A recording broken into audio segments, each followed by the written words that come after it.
앞에 예배하러 나와 이 귀한 찬송을 듣게 하시니 감사합니다. 우리 모두 함께 우리의 모든 아픔과 형편을 아시는 주님이 우리의 모든 것이며 우리의 전부라고 고백할 수 있도록 인도하심을 감사합니다. 이 시간에도 주의 진리의 말씀으로 저희의 심령을 새롭게 하여 주옵소서. 미련한 이 종을 주님 손에 맡기옵고 예수님의 이름으로 기도하옵나이다. 누가복음 14장 1절에서 6절 우리 한 절씩 교독하겠습니다. 누가복음 14장 1절에서 6절입니다. 안식일에 예수께서 한 바리새인의 지도자의 집에 떡 잡수시러 들어가시니 그들이 엿보고 있더라. 예수께서 대답하여 율법 교사들과 바리새인들에게 이르시되 안식일에 병 고쳐 주는 것이 합당하냐 아니하냐.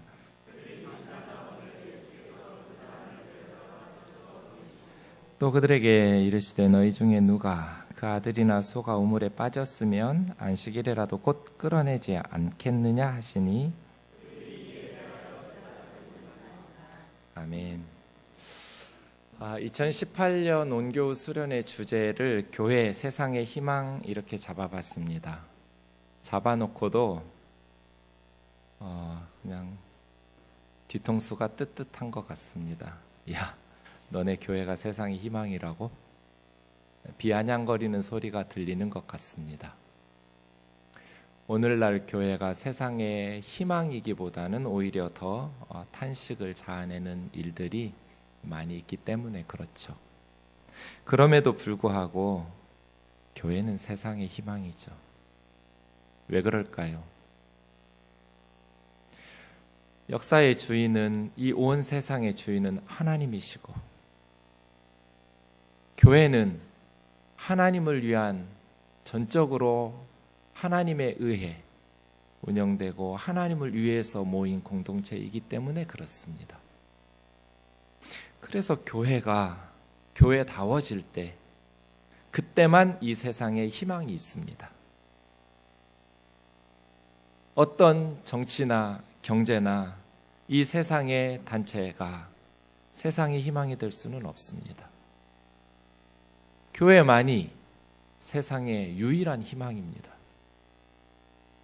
그런데 교회가 세상의 희망이 되려면 교회가 교회다워져야 됩니다. 교회가 교회다워진다는 것은 교회가 성경적인 원리와 성경적인 가르침에 순종해서 실천한다는 의미일 것입니다. 성경적인 교회가 세상의 희망이 되는 교회다운 교회이겠지요. 이번 온교우 수련회 때 전 누가복음 14장 1절에서 24절까지 4편의 설교를 하려고 하는데, 준비하다 보니 너무 설교가 많아요. 1박 2일에 4편의 설교를 하면 첫 두 교회 통합 이후에 교제하고 서로 알아가는 친교의 시간들이 부족할 것 같아서 설교 한 편을 미리 땡겨 하는 거예요, 지금. 수련회 가서는 3편만 할 거예요. 오늘 설교를 하고 나머지 3편이 뭘까 궁금해서 수련회에 한 명이라도 더 오게 하려는 의도도 조금 있어요. 물론 수련회 피치 못해서 못 오는 교우들을 위해서 수련회 말씀을 이렇게 녹음하려고는 하는데 잘 될지는 모르겠어요. 어쨌든 누가복음 14장 1절에서 24절까지 4편의 설교 중에 첫 번째 설교를 하면서 한 주간 우리가 수련회를 준비하면서 기도하는 시간이 그것도 괜찮겠다. 한 주간 말씀을 기대하고 또 수련회를 위해서 기도하면서 준비하는 그런 한 주간이었으면 좋겠다, 이런 생각도 해봤습니다. 교회가 뭐기에 세상의 희망이란 말인가? 한때 한국 교회는 이 민족의 희망이었습니다. 경찰서 10개 지으려 하지 말고 교회를 하나 지어라. 성각자들이 그렇게 말하기 시작했습니다. 한국 민족의 희망은 기독교다. 그래서 많은 우수한 인재들이 자기 발로 교회를 향해서 그리스도인이 되었습니다. 한때 한국 교회는 절망적인 이 민족의 희망이었던 적이 있습니다. 역사가들은 이 엄청난 속도의 한국의 민주화와 발전을, 그 힘을 두 가지에서 찾습니다. 첫 번째는 젊은 대학생들, 청년들의 희생. 이 땅의 민주화와 경제 발전과 이 땅의 회복을 위해서 절망에서 희망으로 변화시킨 첫 번째 세력이 젊은이들이었다면, 두 번째 세력은 한국 기독교라고 말합니다. 이건 크리스찬 역사가들이 하는 말이 아닙니다. 세상의 국내외의 유수한 역사가들이 한국이 이렇게 변화될 수 있는 결정적인 역할을 선교사님들과 교회에서 찾습니다. 한때 한국 교회는 이 민족의 희망이었습니다. 그런데 지금은 어느 누구도 한국 교회가 이 민족의 역사와 미래를 이끌어갈 희망이라고 말하는 이들은 없습니다. 어쩌다가 이렇게 되었을까? 무엇이 문제였을까? 우선 교회가 무엇인지부터 두 성경 구절을 보고자 합니다. 요한복음 2장 19절에서 21절에 예수님의 말씀에 의하면 성전 청결 사건 이후에 예수님께서 이 성전을 헐라 내가 사흘 만에 다시 일으키겠다, 이렇게 말씀하십니다. 46년간 지금 지어지고 있는 이 건물을 네가 3일 만에 일으키겠다는 말이냐? 예수님은 성전된 자신의 육체를 가리켜 하신 말씀이라. 십자가에 죽으시고 사흘 만에 부활하셔서 성전의 모퉁이 돌 되시는 자신을 가리켜 말씀하신, 이 말씀은 매우 중요한 변화가 있었음을 우리에게 깨우쳐 줍니다. 구약 시대의 성전은 예루살렘의 사람들의 손으로 지었던 건물이었습니다. 그러나 예수님께서는 새로운 성전을 지으려고 오신 분입니다. 예수님에 의해서 성전이 변화되었는데, 그동안은 사람들의 손으로 지었던 예루살렘 성전 건물이 성전이었다면, 하나님의 집이었다면, 이제는 더 이상 그 건물이 아니고 예수님의 몸을 통해서 새롭게 지어지는, 그러니까 예수님이 세상에 오신 목적은 새로운 성전을 지으시려고 오셨다, 이렇게 말할 수 있습니다. 예수님은 새로운 성전을 지으려고 오신 분. 예수님께서 지으시는 성전은 에베소서 2장 20절에서 22절 사이에 잘 이야기하고 있습니다.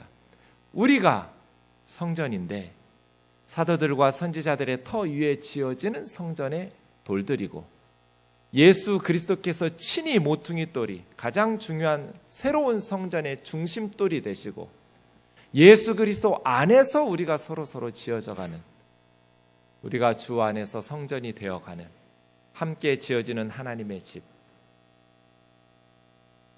그래서 이제는 사람들 손으로 짓는 건물이 성전이나 교회가 아니라 예수님 안에서 지어져가는 성전, 바로 예수님을 믿는 사람들인 성도가 교회요 성전인 것입니다. 성전 건축하자 해서 예배당 건물을 짓는 것은 표현이 잘못된 거죠. 그게 더 이상 성전이 아니니까요.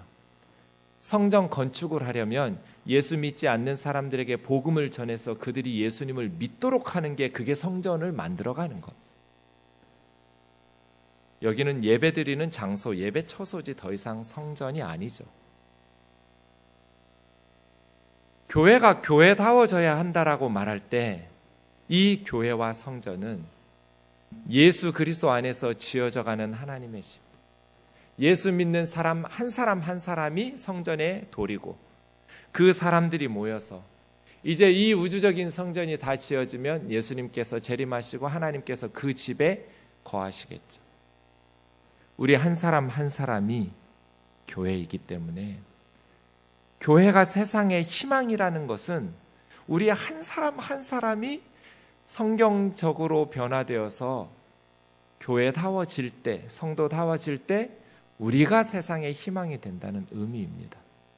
그러면 우리가 어떻게 변화돼야 될까? 개인적으로, 공동체적으로, 교회인 우리가 어떻게 성경적으로 빚어져야 될 것인가에 대한 말씀을 이번 온교우 수련회에 묵상해 보려고 합니다. 정말 주님 닮은 교회다운 교회, 성도다운 성도, 목사다운 목사 되고 싶은데 우리 마음이 너무 상해서, 우리 마음이 너무 병들어 있어서 이게 잘 안 돼요. 그리스도인답게 살고 싶은데, 교회답게, 그래서 세상의 희망이 되고 싶은데, 그런 가정, 그런 교회, 그런 사회를 만들어가고 싶은데 우리가 병들어서 이게 잘 안 돼요. 말씀 앞에서 이번 수련회를 통해서 우리의 병든 심령들이 회복되고 치유되고 하나님을 찬송하고 하나님 앞에 기도하고 하나님의 말씀을 듣는 중 저와 여러분의 심령이 새로워지는 은혜가 있는 수련회 되기를 주의 이름으로 축원합니다. 교회다운 교회로, 성도다운 성도로, 그러한 가정으로, 그러한 교회로, 그러한 나라로 만들어갈 수 있는 그러한 회복의 역사와 은혜가 이번 수련회에 임하기를 소원합니다. 오늘 1절 말씀에 보실 때 세 가지를 좀 생각하면서 읽으십시오. 언제 있었던 사건이며 어디서 있었던 사건이고 왜 이런 일이 있었는지 1절 같이 읽겠습니다. 시작. 안식일에 예수께서 한 바리새인 지도자의 집에 떡 잡수시러 들어가시니 그들이 엿보고 있더라. 언제 있었어요? 안식일에. 어디서 있었던 사건이에요? 한 바리새인 지도자의 집에서. 그렇죠? 한 바리새인 지도자의 집에서 예수님이 떡 잡수시러 초대받아 간 거예요. 그럼 이 바리새인 지도자는 왜 예수님을 초대했을까요? 또 예수님은 왜 그 초대에 응하셨을까요? 1절 다시 보여주세요. 안식일에 한 바리새인 지도자의 집에서 예수님이 초대받아 떡 잡수시러 가셨는데 예수님 시대의 로마 사람들은 하루에 2끼씩 먹었어요. 먹을 게 많지 않으니까요. 어쩌다 한 번씩 점심을 먹는, 세 끼를 먹는 거죠. 아마 안식일에 예수님을 초대하니 오전에 예배하고 점심 식사 초대한 것 같아요. 왜냐하면 저녁 식사라면 저녁이 끝나면 안식일이 바뀌거든요. 그럼 이런 일들이 일어나지 않을 것 같아요. 해 떨어지면 하루가 바뀌어서 안식일이 끝나거든요. 저녁 식사는 아닐 것 같고 아침부터 한 것 같지도 않고 점심 식사쯤일 것 같아요. 여러분 하루에 2끼씩만 드세요. 예수님도 2끼밖에 안 드셨는데 우리가 뭐 한 게 있다고 3끼씩이나 꼬박꼬박 챙겨 먹어요. 농담이에요. 너무 많이 드시는 거 건강에도 안 좋아요. 좀 아껴서 굶주리는 아이들에게 좀 플로잉 하세요. 어쨌든 안식일에 한 바리새인 지도자라고 말했지만 3절에 보시면 율법 교사들과 바리새인들에게 예수님께서 질문하시는 것을 보니 그냥 가족이 초대한 거 아니에요. 그 집에 많은 바리새인들, 또 여러 명의 바리새인들, 율법 선생들이 함께 그 자리에 있었다는 것을 3절에서 알 수 있어요. 왜 초대했을까? 1절에 보니까 엿보고 있다. 이 엿본다라는 말 속에서 초대의 목적을 약간 눈치챌 것 같아요. 그죠? 예수님을 식사 자리에 초대했는데 엿보고 있었어요. 엿본다라는 게 이게 좀 좋은 표현이 아니죠. 왜 이 사람들은 예수님을 초대해 놓고 엿보고 있었을까요? 이렇게 누가복음 14장 1절이 시작돼서 이 집에서의 사건이 14장 24절에서 끝나요. 그런데 그 안에 4가지 스토리가 있어요. 14장 1절에서 6절은 안식일 논쟁. 오늘 우리가 그 부분을 살펴볼 거고요. 수련회 가서 살펴볼 말씀이 7절에서 11절까지는 잔치에 초대받았을 때, 그 다음 12절에서 14절까지는 잔치를 베풀 때, 그리고 15절에서 24절까지는 하나님 나라의 잔치에서, 이렇게 한 바리새인 지도자의 집에 예수님께서 초대받아서 있었던 네 가지 메시지가 누가복음 14장 1절에서 24절 사이에 걸쳐 있어요. 그 중에 첫 번째 본문을 보는 것이죠. 1절, 2절을 같이 연결해서 보면 이제 왜 1절에서 이 사람들이 엿보았는지를 2절에서 정확히 알 수 있어요. 예수님 앞에 수종병 든 한 사람을 앉혀놨어요. 수종병이란 것은 휘드로피커스라는 말인데, 휘드로라는 말이 물이라는 뜻이에요. 물. 그러니까 물이 찬 거죠. 이거 어떤 질병이라기보다는 질병의 증상이겠죠. 네.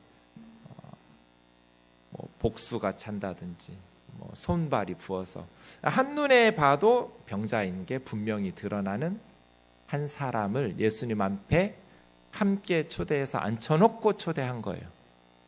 그럼 이 사람들 안식일에 예수님을 식사에 초대해 놓고 왜 엿보고 있었던 거예요? 믿음도 좋아요.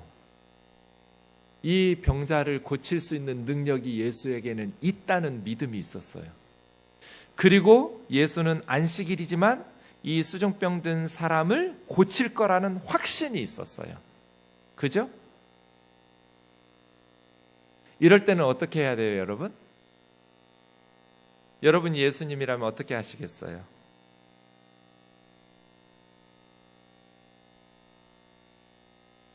모른 척 하시고 식사만 하시면 되잖아요.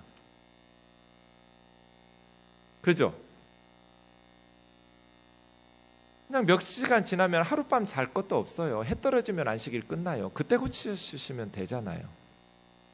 이게 지금 상황이 뻔히 보이잖아요. 어떤 상황인지. 아니면 그냥 아무 말 없이 기적적으로 고쳐주시든지. 예수님 그렇게 하지 않으셨죠. 이 좀 악해요, 이 사람들. 왜 악해요? 아무리 예수님이 미워도 예수님이 지금 병 고쳐주시면서 돈 버시는 게 아니잖아요. 무상 진료거든요. 예수님이 돈 버는 것도 아니고 어떤 세상적인 욕심 때문에 안식일에 병자 고쳐주시는 게 아니라면 이 불쌍하게 고생하는 사람들에 대한 사랑을 미끼 삼아가지고 지금 덫을 놓은 거잖아요. 악하죠. 예수는 이 병든 사람에 대한 사랑 때문에 고칠 거다. 예수가 안식일에 병자 고치면 예수를 무너뜨릴 수 있거든요. 예수님에게서 어떤 흠도 찾을 수가 없었어요. 예수님의 대적자들이. 무슨 못된 짓을 하셔야 죄인으로 몰아붙여서 사람들에게서 예수님을 떼어놓을 텐데 예수님은 악한 일을 안 하세요. 비난받을 만한 행동이 없으세요. 많은 사람들이 예수님을 따르는데 예수님을 무너뜨릴 방법이 없는 거예요. 그래서 생각해낸 게 안식일이에요. 봐라, 예수는 안식일을 범하지 않냐. 십계명도 어기는 사람이 어찌 하나님의 아들이고 하나님의 종이고 메시아가 될 수 있냐는 거예요. 저 예수의 능력은 귀신의, 사탄의 능력이, 사탄이 그 속에 들어가서 사탄의 능력으로 병자들을 고치고 귀신들을 축사하는 거야. 예수가 정말 하나님의 종이라면 하나님의 말씀 그 중에서도 안식일을 지키라는 이 십계명을 어길 수 있느냐? 그거 지금 덧 놓은 거예요.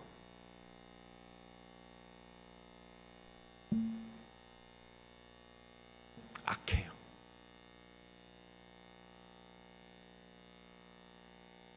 유괴범들이 악하죠. 부모는 자식을 사랑하기 때문에 경찰에 신고하지 않을 거야. 그리고 돈 달라고 하면 갖다 줄 거야. 자식을 향한 부모의 사랑을 미끼 삼아서 나쁜 짓 하는 유괴범들처럼 사람의 선한 그 긍휼과 사랑을 덫을 놓아서 무너뜨리겠다는 거잖아요. 악해요.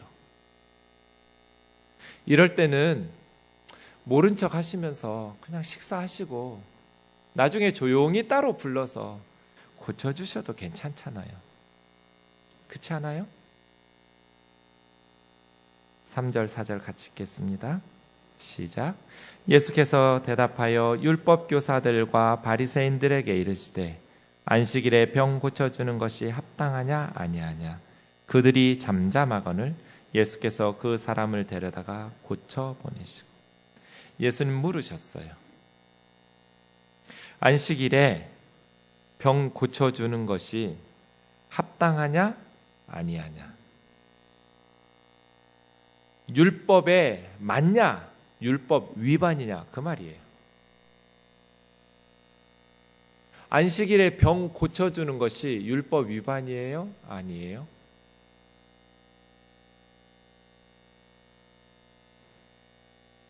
율법 선생들이에요. 바리새인들이에요. 수많은 바리새인들이 율법 지키겠다고 순교당했어요. 하나님의 말씀을 위해서 생명을 바치는 사람들이에요. 물었어요. 안식일에 병 고쳐주는 것이 합당하냐 아니하냐. 합당하다든지 합당하지 않다든지 대답을 해야 토론이 되잖아요. 잠잠해요. 아무 소리도 안 해요. 그때 예수님이 그 사람을 데려다가 고쳐 보내셨어요. 5절 6절 같이요. 시작. 또 그들에게 이르시되 너희 중에 누가 그 아들이나 소가 우물에 빠졌으면 안식일에라도 곧 끌어내지 않겠느냐 하시니 그들이 이에 대하여 대답하지 못하니라. 두 번째 질문 던지셨어요. 너희 중에 누구든지 안식일에라도 우물에, 우물이라고 번역해도 좋고 웅덩이라고 번역해도 좋아요. 물이 있는 우물이라면 당연히 건져내야죠. 하지만 그 시대에는 건물 짓는 게 힘드니까 제일 쉽게 창고 짓는 게 땅 파는 거잖아요. 그리고 거기에 농기구나 곡식이나 이런 것들을 보관하고 뭘로 덮어놓고, 어린 아이들이거나 어떤 사본에는 나귀라고 되어 있기도 해요. 짐승들은 보통 동네 어느 집에 숟가락 몇 개까지 대부분 아니까 그 시절에는 어디에 그 집에 웅덩이를 파고 창고처럼 사용하고 있는지 어른들은 알지만 어린아이나 짐승이나 잘 몰라서 빠질 수 있잖아요. 흔히 있을 수 있는 일이에요. 그러면 그 웅덩이에 빠졌다고 해서 안 죽어요. 몇 시간만 기다리면 돼요. 해 떨어지면 안식일 끝나니까. 그때 끄집어내줘도 되잖아요. 근데 안식일이 안 끝났지만 웅덩이에서 소를 끄집어내줘요. 끄집어내주지 않으면 계속 빽빽거리고 울 거니까.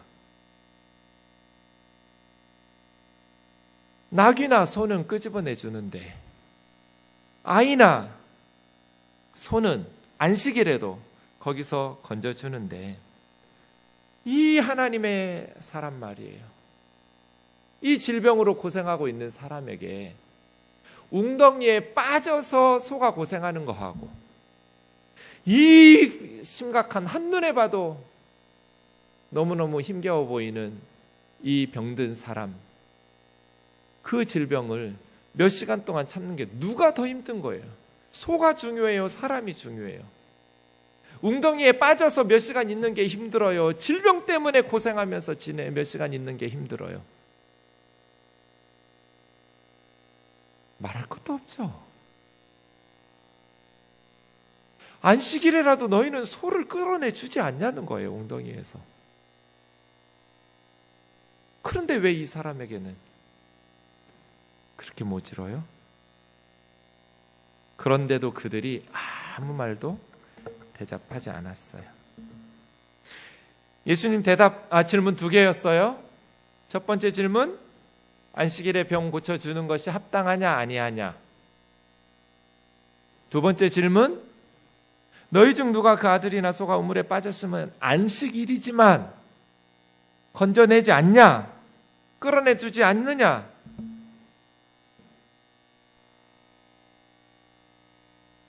여러분, 하나님께서 안식일에 일하지 말라는 법을 왜 주셨겠어요?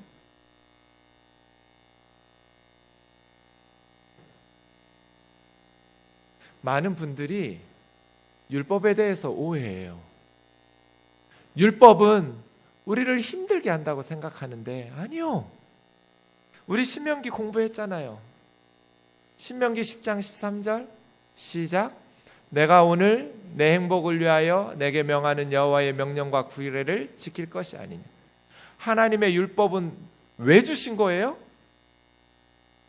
우리를 괴롭히려고 주신 게 아니에요. 우리의 행복을 위해서 주셨어요. 하나님의 말씀대로 살라는 것은 행복하게 살라는 것이지 힘들고 괴롭지만 하나님의 뜻이니 그런 게 아니에요. 율법 보세요. 하나님한테 달라는 게 뭐가 있어요?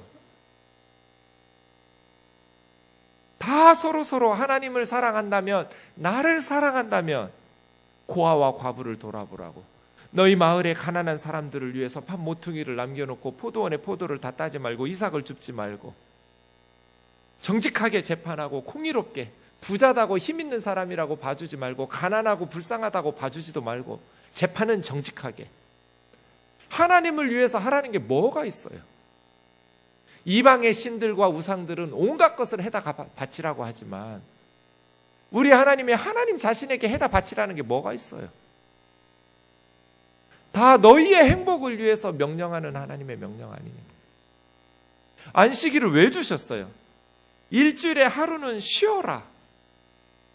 그런데 너만 쉬지 말고 남종도 여종도 문 안에 거하는 객들도 외국인 노동자들도 심지어 짐승들도 이왕 짐승으로 태어나려면 이스라엘에서 태어나야죠. 일주일에 하루는 쉬니까.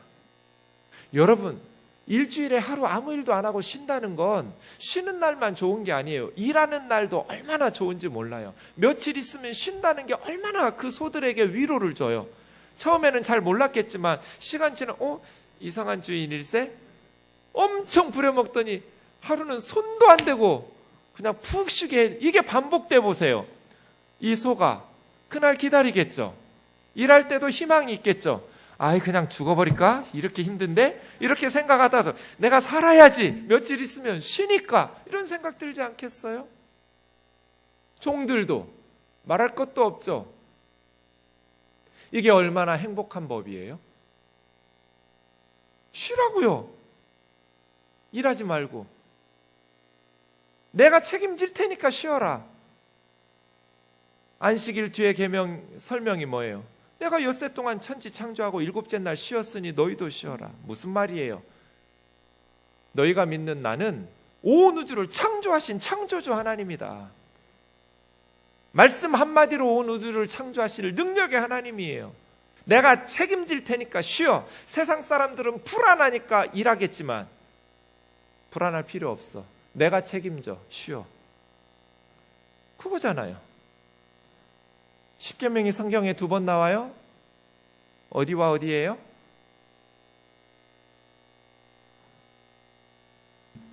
신천지한테 무시당해요. 십계명이 성경에 2번 나와요. 어디에서 나와요? 신명기 공부할 때 했어요. 출애굽기 20장. 거기는 무슨 언약? 신의 산 언약. 19장에서 24장이 신의 산 언약이잖아요. 출애굽기 20장에 한 번 나오고 또 한 번은 어디 나와요? 신명기 5장. 40년 후에 언약 갱신하면서 다시 하잖아요. 출애굽기 20장에서는 십계명의 안식일 계명이 쉬어라예요. 내가 천지 창조했으니까. 신명기 5장에서는 뒷부분이 달라요. 천지 창조의 하나님이 아니고 출애굽의 하나님이에요. 내가 너희를 애굽에서 건져냈으니 안식일에 쉬어라. 뒷부분에 설명이 달라요. 그럼 무슨 뜻이에요?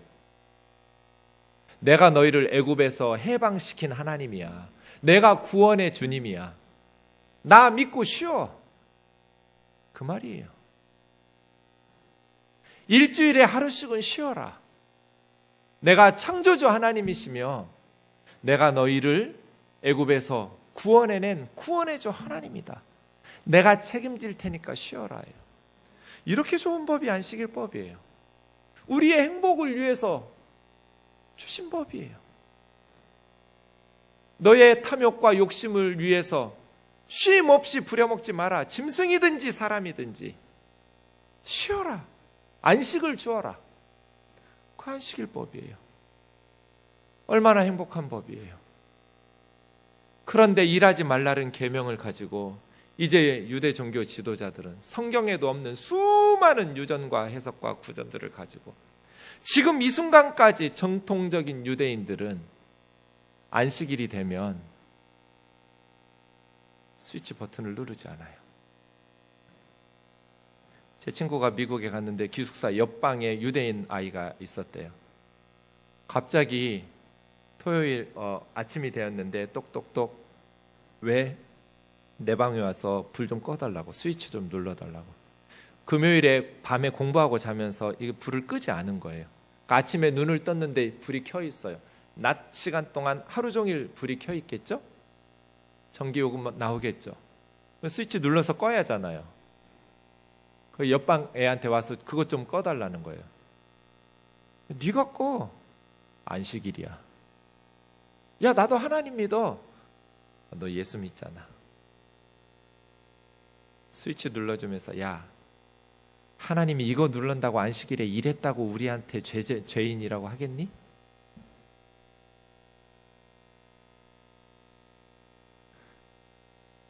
이스라엘에 가시면 안식일에는 엘리베이터 타실 때 좀 답답해요.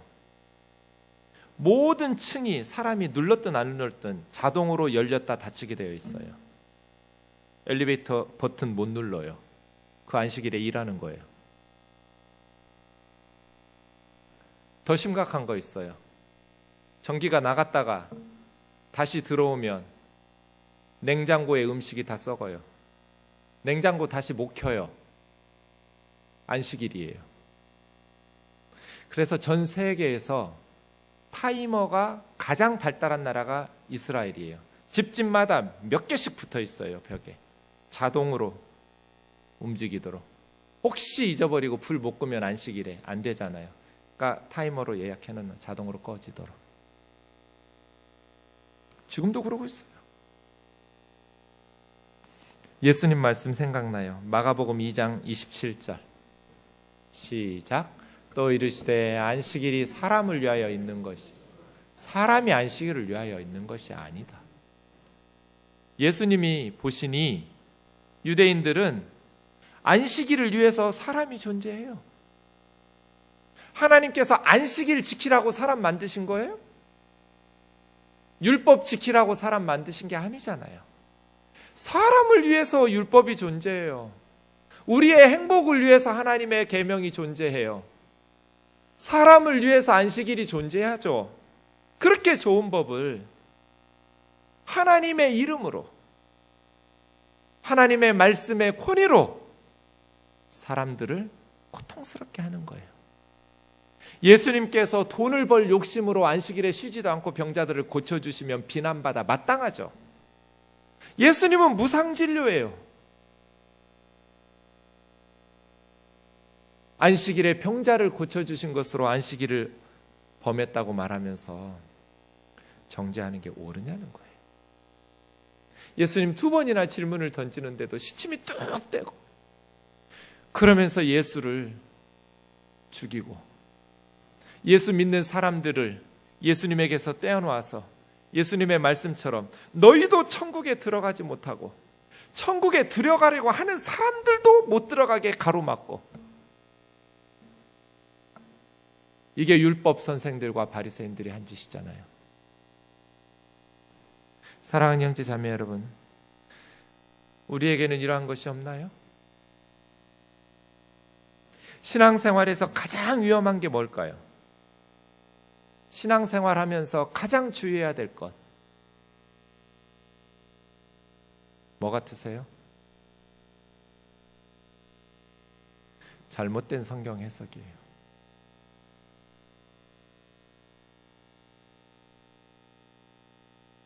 다른 책은 아무리 위대한 사람이 썼어도 사람의 말이니까 오류가 있을 수 있지만 우리 그리스도인들에게 성경은 하나님의 말씀이니까 무오해요. 틀림없어요.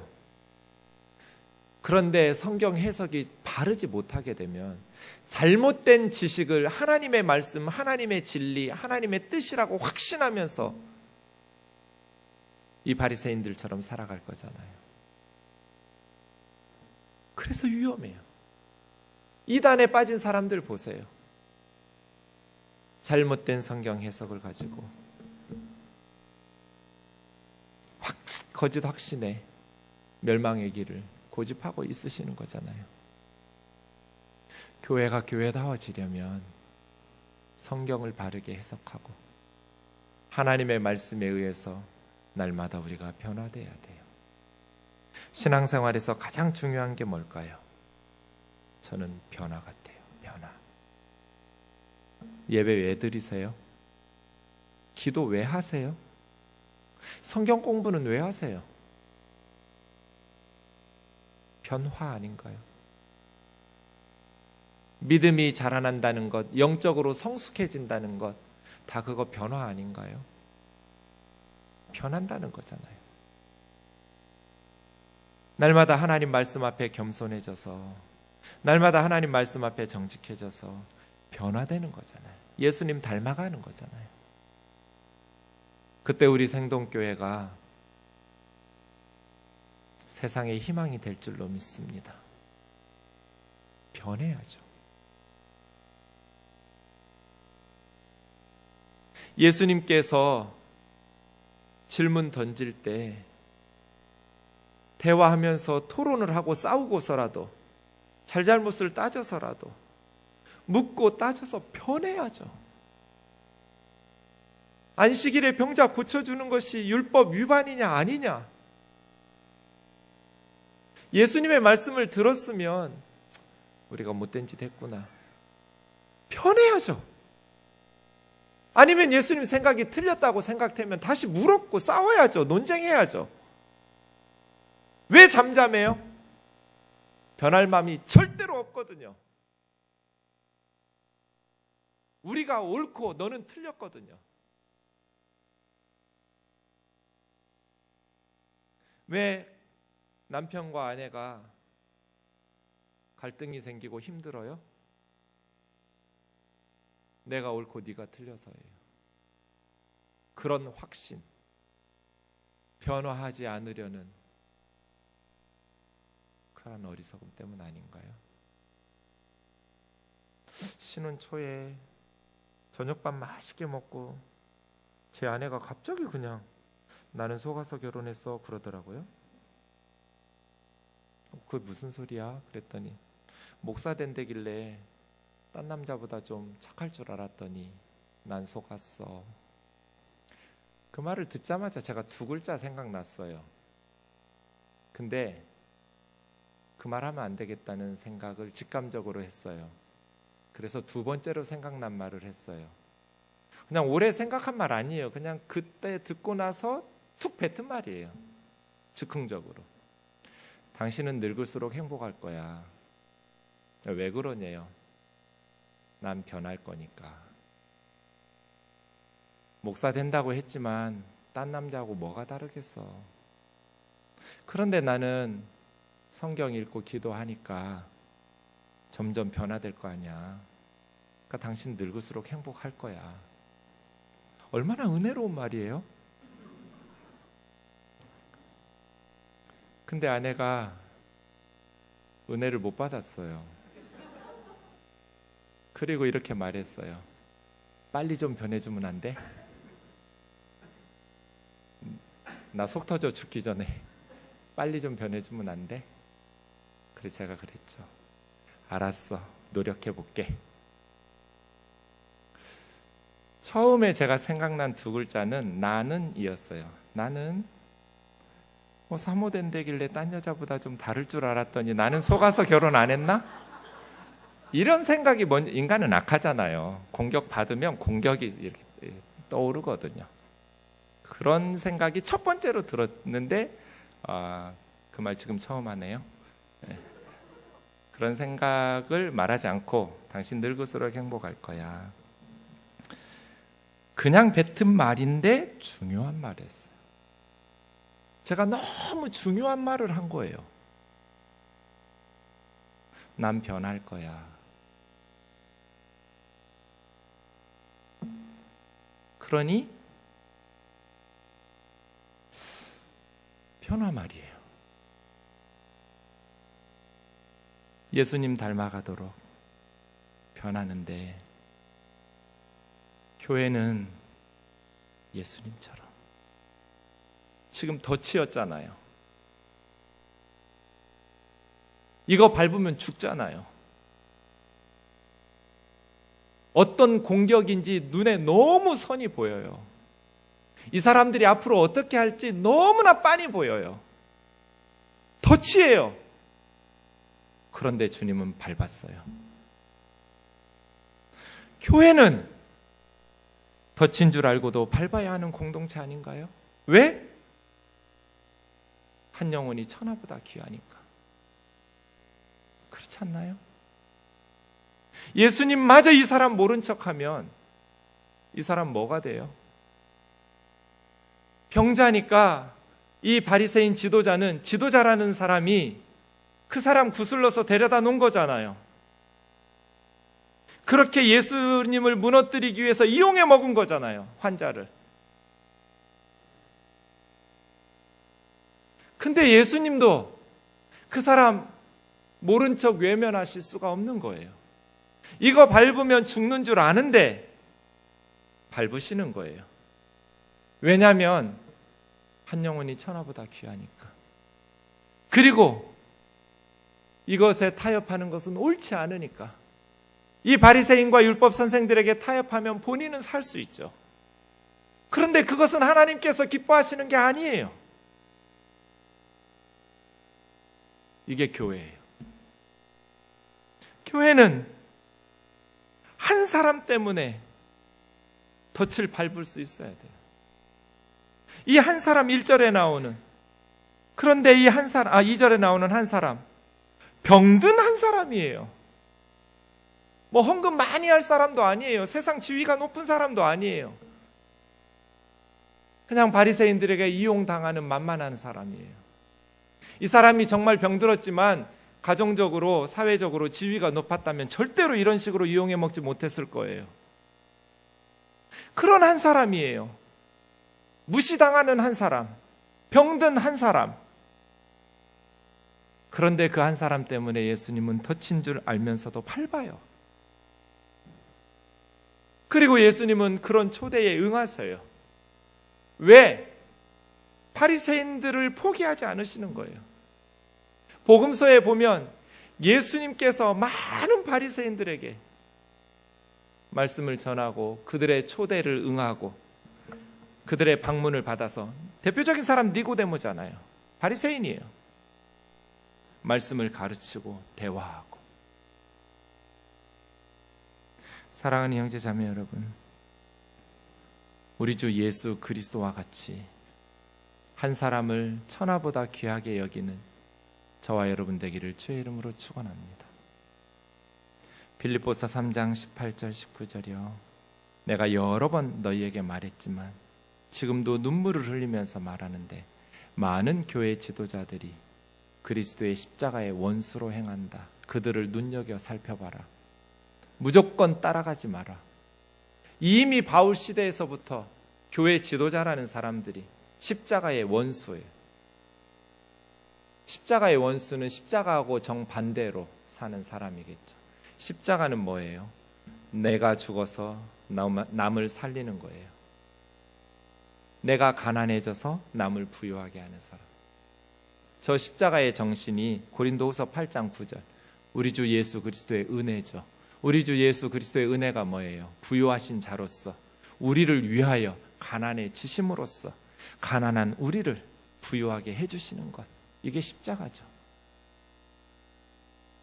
교회가 교회다워진다는 것은 복음에 충실한다는 것이고 그리스도를 닮아간다는 것이며, 복음에 충실하며 그리스도를 닮아간다라는 것은 나를 죽여서 아내를 살리는 거죠. 나를 죽여서 남편을 살리는 거예요. 나를 죽여서 자식을 살리는 거고, 나를 죽여서 부모를 살리는 거죠. 내가 가난해져서 가난한 사람들을 부유하게 하는 것이. 제가 청년부 사역 20년이에요.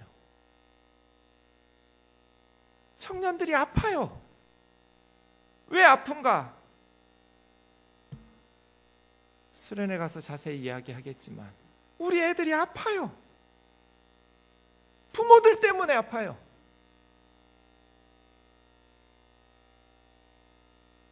부모들이 복음대로 살지 못하니까 애들이 아파요.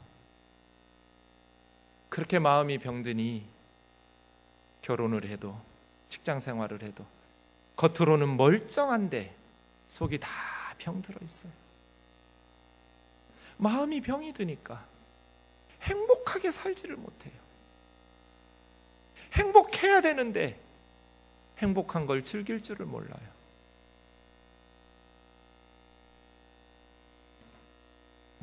말씀을 정리하죠.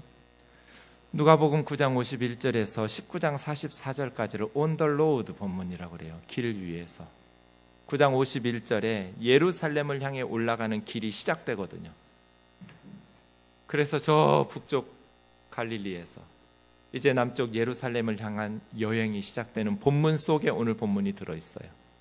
이 길 위의 본문은 제자도가 핵심이에요.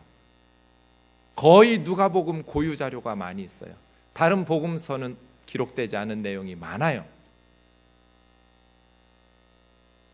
그 중에 오늘 본문이 들어있어요. 이 말은 예수님의 제자됨은 십자가를 따르는 길이라는 뜻이에요.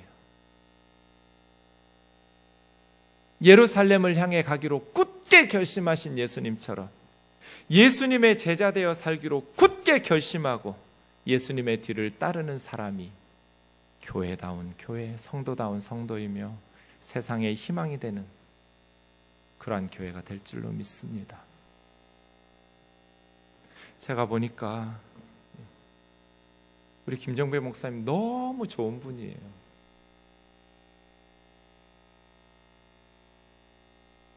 장로님들이 지난 주일 찾아오셨어요. 목사님, 알아보니 뜨인돌에는 여름 휴가비가 목회자들이 없었는데 생동에는 해마다 드렸습니다.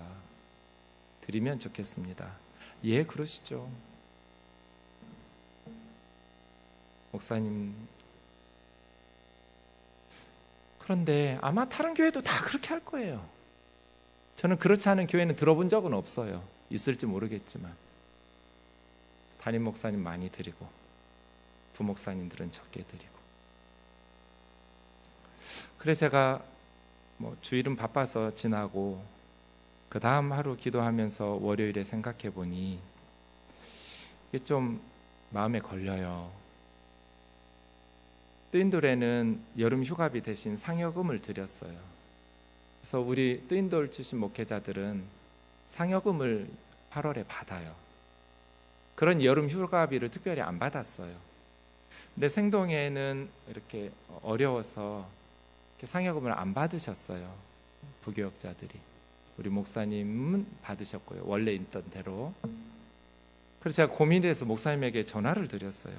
목사님, 상황이 이런데, 목사님 단칼에 끊었어요. 나는 여름 휴가비 주지 말라고. 해마다 받아왔더라도 나는 뜨인돌처럼 상여금을 받으니까 우리 상여금 여름에 없는 우리 생동의 목회자들, 그분들만 여름 휴가비 드리라고, 목사님. 그래서 이번 여름 휴가가 뜨인돌과 우리 김 목사님만 여름 휴가비가 없어요. 그리고 생동의 부목사님, 전도사님들에게 여름 휴가비를 드렸어요. 우리 강창희 전도사님 그래요.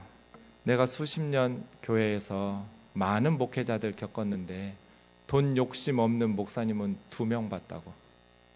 한 분은 김정배 목사님이요. 또 한 명은 누구겠어요? 저예요. 근데 전도사님이 잘못 봤어요. 저는 돈 욕심 있어요.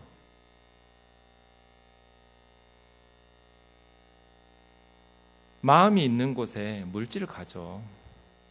헌금 많이 하는 성도가 예뻐요. 그래서 제가 안 봐요. 누가 얼마 헌금하는지를. 차별 대우할까 봐 여러분을. 돈이 싫은 사람이 어디가 있어요? 돈으로 할 수 있는 게 너무 많더라고요.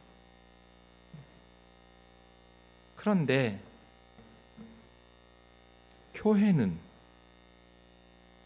내려왔던 전통이 아니라 하나님의 말씀의 거울에 비추어 보아 희생하고 헌신하는 모습을 목회자들에서부터 모든 성도들에게까지 흘러내려가서 예수 그리스도의 십자가의 복음의 정신들이 뿌리 내려야 하잖아요.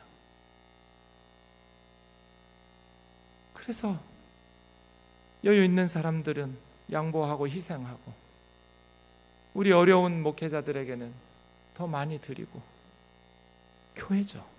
세상에서는 형편 따지지 않고 높은 직급에 있는 사람들이 더 많은 것들을 가져가는 게 당연하지만 여기는 교회잖아요. 교회는 예수 그리스도의 십자가의 정신이 살아있는 곳이어야 하잖아요. 한국 교회가 왜 한때 희망이었겠어요? 무어 선교사님이 계셔요. 양화진에 무덤이 있지요. 어느 날 백정을 데리고 왔어요. 죽어가는 백정을. 한 성도가. 그래서 친구 동료 선교사님 의사를 데려다고 그 의사 선교사는 왕을 치료하는 그러한 재중원에 있던 선교사예요. 그 선교사를 데려다가 백정을 고쳐주었어요. 그래서 그 백정이 교회에 나오기 시작했어요. 근데 이 백정이 자기만 교회에 나오는 것이 아니라 많은 백정들을 전도해가지고 교회로 나왔어요. 교회가 뒤집어졌어요. 왜 뒤집어졌을까요? 양반들이 백정하고 같이 예배드릴 수 없다. 그래서 선교사들에게 요구할 때 무어 선교사가 거부했어요. 예수 믿는 모든 사람들은 다 똑같은 하나님의 형제 자매라고. 양반들이 그걸 싫어서 따로 나가서 교회를 새로, 양반 교회를 새로 개척했어요. 그럴 만큼 전국의 백정들을 전도하면서 무시당하던 백정들이 그리스도 예수 안에서 회복되었어요. 무시당하던 가난한 여인들이 대학을 다니고 외국에 유학을 가고 선교사님들을 통해서 변화되기 시작했어요. 그래서 한때 한국 교회는 이 민족의 희망이었어요. 그런데 지금은 오히려 더 세상보다 못할 때가 많아요. 세상은 많이 발전하고 있어요. 변화되고 있어요.